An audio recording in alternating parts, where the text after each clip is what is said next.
बिहार का एक सवाल चर्चे में जो रहता है शराबबंदी। खूब सारे गाड़ियाँ आती हैं, हम अक्सर जब खबरें करते हैं तो लगातार पकड़ा जाती है, शराब पकड़ी जाती है गाड़ियों में लदी हुई।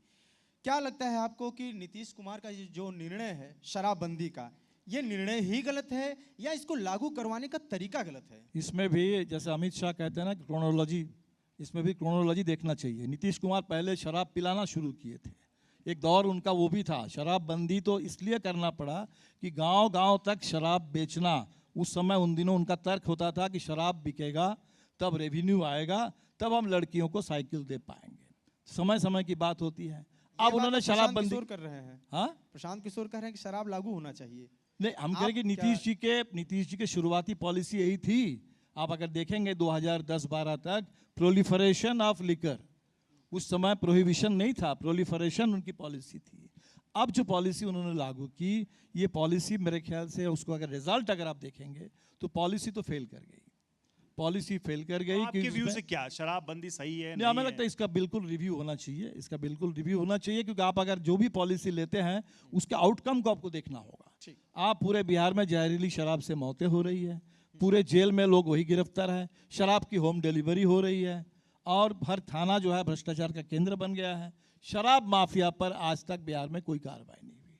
ये तमाम बातों को अगर एक जगह पर आप देखेंगे तो निश्चित तौर पर आपको मानना पड़ेगा कि पॉलिसी तो फेल है, उसका रिव्यू करना ही चाहिए। पॉलिसी फेल है ये तो एक बात हो गई, तो आप क्या मानते हैं कि इसको लागू, लेकिन जो बंद है इसको सही तरीके से लागू करना चाहिए और बंद रहना चाहिए? बिल्कुल, हम कहेंगे, हमने कहा कि पॉलिसी का रिव्यू बिल्कुल होना चाहिए, कि पॉलिसी रिव्यू और उसके बाद उसकी इम्प्लीमेंटेशन के बारे में भी रिव्यू होना चाहिए।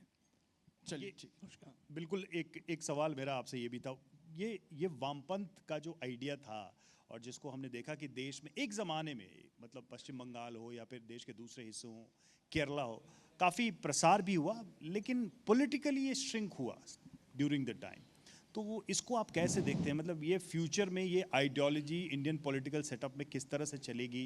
आप कह रहे हैं कि आंदोलन हम करते हैं, ग्राउंड पे मौजूद हैं, लेकिन लोग ये भी देखते हैं कि आप राजनीतिक तौर पे पहले मजबूत थे, बाद में कमज़ोर हुए, अब मजबूत हो रहे हैं, पहले कमज़ोर थे। लोग इस तरह से भी आपको देखते हैं। नहीं, हमने वो कहा क्योंकि आप चुनाव लड़ते हैं, आप प्रक्रिया में, चुनाव में उतार चढ़ाव रहता है, चुनाव का डायनामिक्स अलग है, लंबा गैप हो रहा है। अब चुनाव के डायनामिक्स अलग है, लेकिन देश में 32 साल बाद भोजपुर बेल्ट में आपको कामयाबी मिली, एक लंबा गैप। ठीक है, आप उसको कामयाबी मानते हैं, हम तो मानते हैं कि अगर हम सेकंड भी होते हैं, कहीं थर्ड भी होते हैं, वो भी कामयाबी है। अब चुनाव जीते तो कामयाबी नहीं, कहेंगे, नहीं, इसे ये जो साधारण भाषा में तो यही कहते हैं। जो जीता वो सिकंदर, वो हमारा नहीं है।